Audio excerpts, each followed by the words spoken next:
E toda essa mensagem, né, como todos dizem que vem aqui, falando a palavra do Senhor, a palavra primeiro sempre fala com a gente. Eu orei, pedi ao Senhor e Ele me deu 3 tópicos para que nós tenhamos um coração adorador. E olhando para os dias que nós estamos, quando nós falamos de adoração, quando as pessoas falam de adoração, o que vem à mente? Em primeiro lugar, louvor. Nós podemos ver nos grandes shows, os refletores, as luzes, a iluminação, aquela grande banda coral, vozes muito bem ensaiadas. E quando nós ouvimos esses ministérios grandes, esses grandes nomes da música gospel, quando nós louvamos, nós dizemos que nós estamos adorando. De certa forma sim, na verdade, que nós adoramos ao Senhor em forma de louvor. Mas Deus bateu muito forte ao meu coração. Será que a adoração se restringe apenas à parte de louvar ao Senhor? Quando nós estamos aqui na casa dele, quando nós estamos louvando na hora do louvor, quando nós pulamos, quando nós cantamos, quando nós dançamos, quando há um derramamento do Espírito Santo do Senhor aqui no meio do louvor, e nós sentimos a presença dele atuar aqui na nossa vida,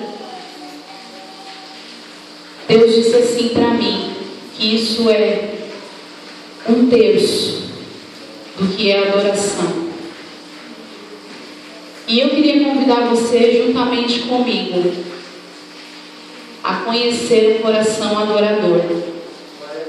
Vira para o irmão que está do seu lado e diga assim para ele: Daniel e os seus amigos tinham um coração adorador. E você? Tem um ou quer ter um? Daniel, quando ele foi levado de Jerusalém para a Babilônia, ele era um adolescente.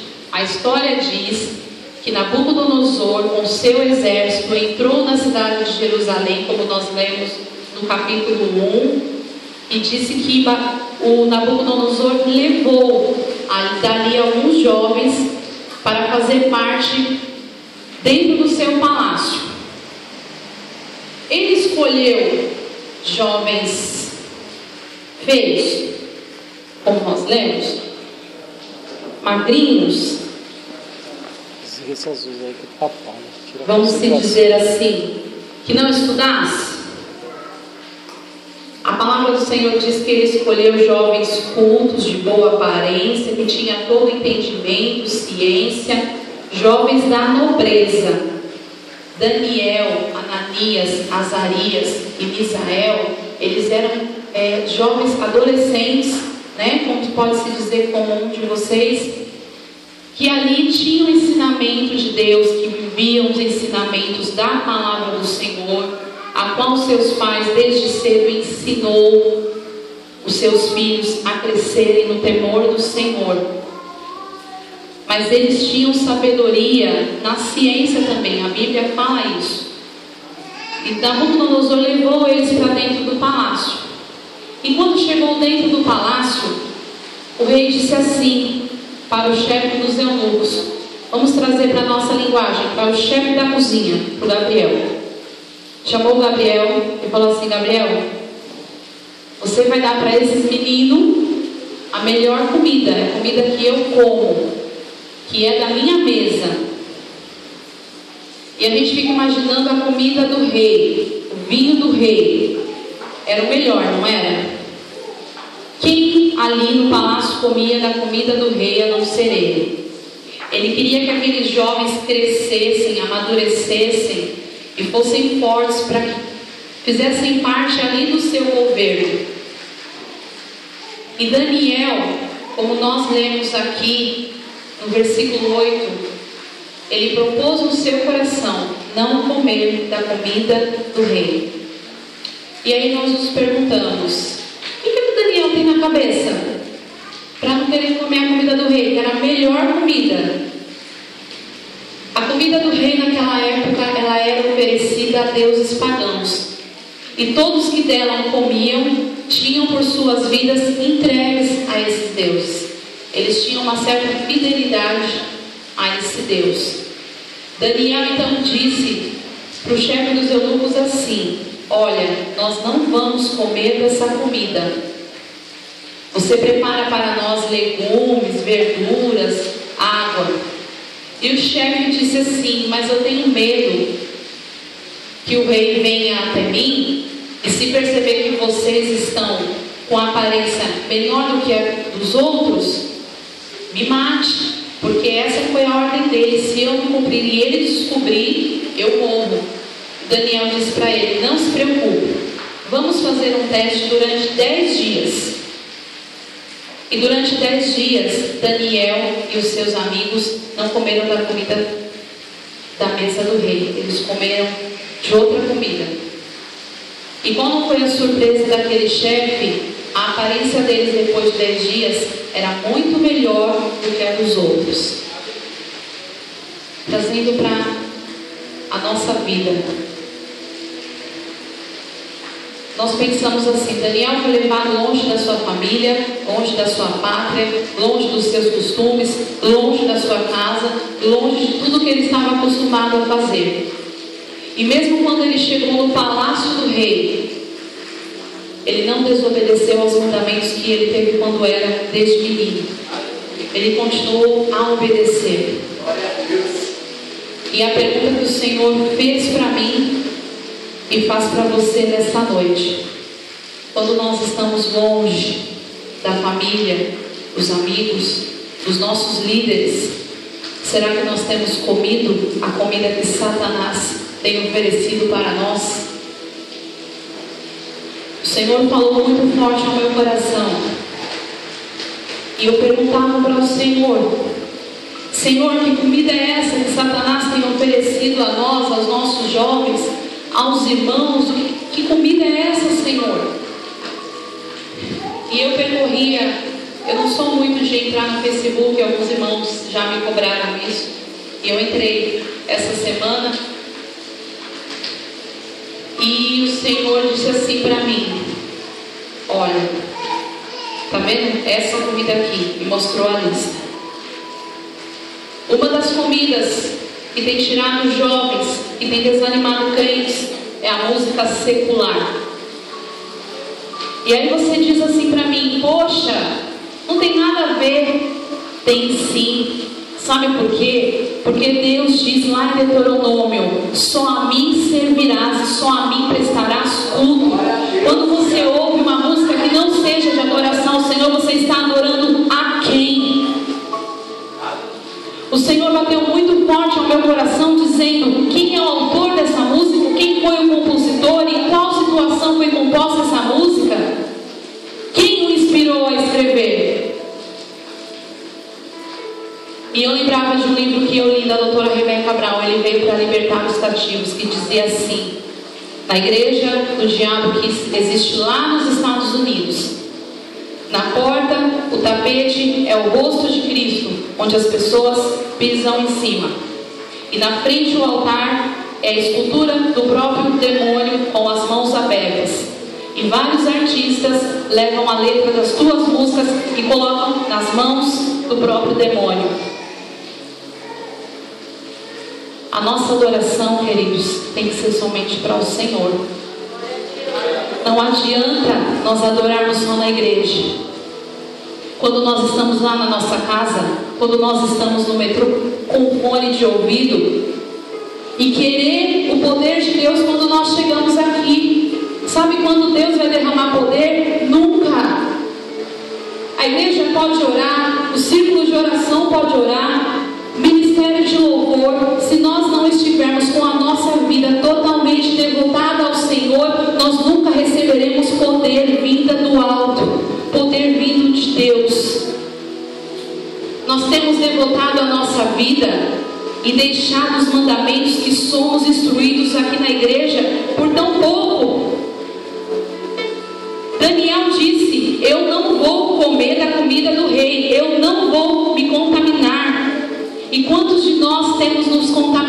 ou programas de televisão têm entrado na nossa casa?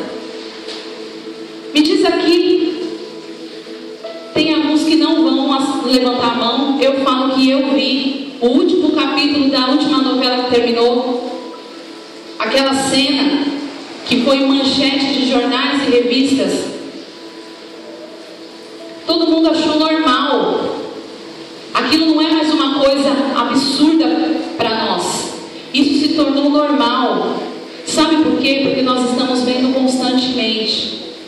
Não temos chegado nessas horas, desligado e feito como o nosso pastor nos propôs, a dobrar os nossos joelhos e pedir ao Senhor que derrame poder no meio da igreja, que a sua palavra venha causar em nós mudança de caráter, de personalidade. O Senhor falou comigo, porque isso é experiência própria. Quando nós falamos de música, não tem problema, é tão bonita a melodia, olha a letra. E aí nós escutamos uma vez. Sabe o que nós fizemos? Nós demos legalidade para que o inimigo trabalhe na nossa vida, porque você abriu espaço, eu abri espaço para ele. A Bíblia que nós temos diz assim, Deuteronômio 5:6. Abra comigo.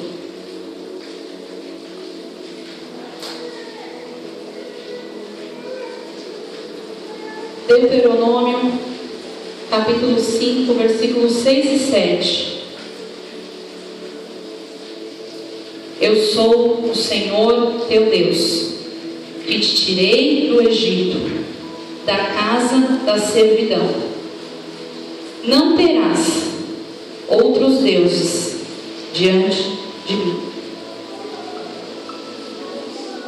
Será que os nossos ouvidos têm escutado melodias que exaltem só o nome do Senhor?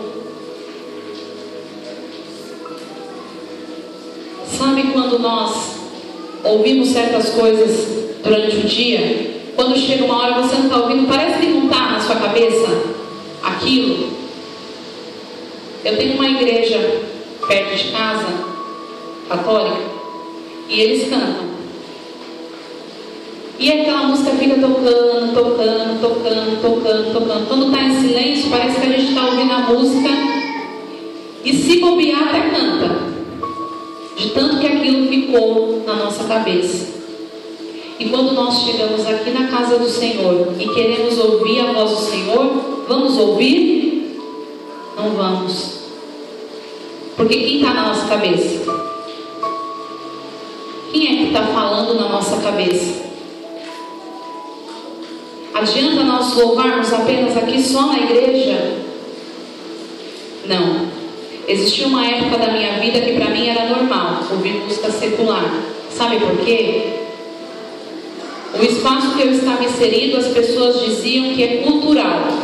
Você precisa ser culto e saber de todas as músicas e saber dos cantores e disso e daquilo. E aí eu comecei a ouvir 1, 2, 3. E depois de um tempo, pergunta se eu queria ouvir músicas evangélicas. Você não tem mais vontade, porque o seu coração deu lugar a Satanás e não a Deus. Deus fala para mim e para você nessa noite, para ter um coração adorador. A adoração tem que ser lá fora também. Não adianta eu cantar só aqui na igreja, eu adorar só aqui na igreja, eu louvar só aqui na igreja. A minha adoração tem que ser na minha casa. Os meus familiares têm que ouvir as músicas que eu ouço, saber que eu não sou só crente na igreja, mas que eu sou crente lá na minha casa. E os meus vizinhos, quando ouvirem eu cantar, esse aí é crente. Olha o que ele está cantando. Olhe para quem está do seu lado e diga assim: segundo passo para ter um coração adorador. Diga: fidelidade.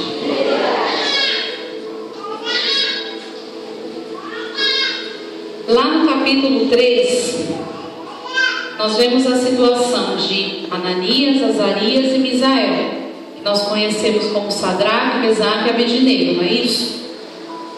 Os 3 amigos de Daniel. Rei Nabucodonosor ergueu uma estátua e disse assim: olha, quando tocarem as trombetas, os símbolos, a gaita de foles, o tambor, a bateria, a guitarra, todos os instrumentos, todos vão se prostrar diante dessa estátua. E aí Sadraque, Mesaque e Abednego foram lá e se prostraram, não é isso?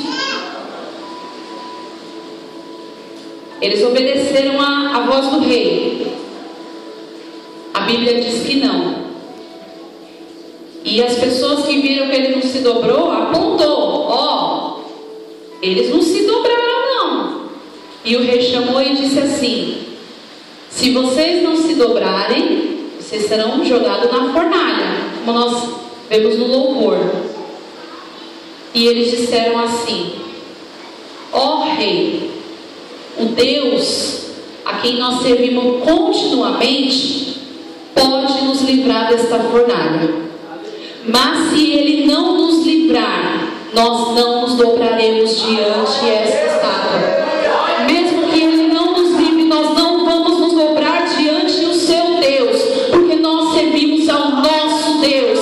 E nada e ninguém vai fazer que eu troque o meu Deus pelo seu. Muitos de nós temos entregue a nossa fidelidade no namoro. O namorado vem assim, ó, para as moças e diga assim: você me ama? Então vamos ali. Você não me ama? Você não disse que me ama? E o que as moças têm feito? Têm entregue a sua vida, aquilo que é precioso, antes do casamento, que é um pecado, fornicação. Muitos jovens têm se afastado do Senhor porque têm deixado de ser fiel a Deus, aos seus pais, à sua família, aos ensinos que o pastor da igreja sempre está falando. Não estão nem aí porque estão longe, ninguém está vendo, ninguém vai saber, mas Deus está lá, bem do nosso lado, olhando.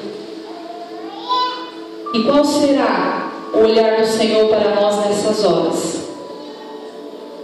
Como será que Ele olha para nós? Nós declaramos fidelidade ao Senhor aqui na igreja. Eu vou ser fiel ao Senhor até a morte. Mas quando a fidelidade é nos colocada à prova, não dá. Eu vou ter que me dobrar a esse Deus. Eu não vou ser jogado na fornalha, não. Na roda de amigos, nós vemos muitas pessoas, não apenas jovens. Quando nós entramos no emprego e de sexta-feira, o que as pessoas fazem? Vamos dar uma saidinha todo mundo? Vamos lá pro bar? Aí você fala: mas eu não bebo. Você bebe Guaraná com a gente. Aí você vai. Vou beber só um Guaraná. Só isso. Ninguém está me vendo aqui na igreja. Não tem ninguém aqui. E aí nós vamos e pensamos que somos autossuficientes. E quando nós não nos vemos, nós já fizemos o que não tinha que fazer. E aí o Senhor nos pergunta: